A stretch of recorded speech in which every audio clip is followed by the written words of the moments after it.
Welcome. In today's tutorial I show you how to edit text and table frames and share the finished documents with your team. First I open the document I want to work with in Publisher. After opening the document I will know how many pages my document contains. There are two ways to do this. 1. I can read it in the lower right info bar and select the page I want to work on, or 2.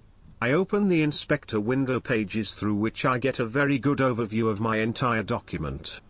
On page 1 I have a text frame and on pages 2 and 3 I have table frames. In order to edit these contents I first of all select the page and the content I want to work with. After I have done this I open the gallery view.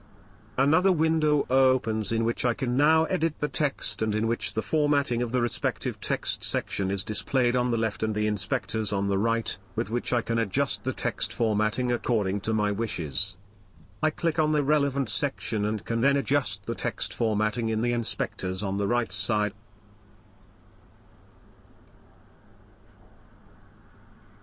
After I have finished making changes, I go to the File drop-down menu and select Save, then I close the Internal Document tab and the underlying source document becomes visible again, with the changes just saved. In the same way you change table frames as we have in this document on page 2 and 3. After I have selected the text or table frame as before, I click on Gallery View and can now make my changes here.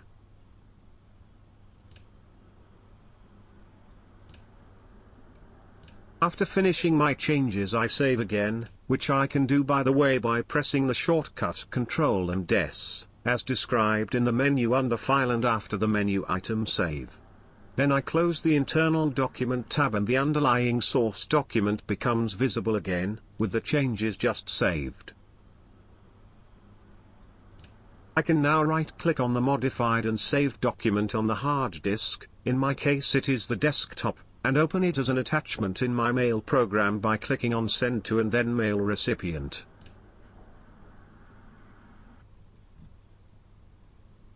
After entering the recipient, I can send it to my colleagues with whom I am working on this document.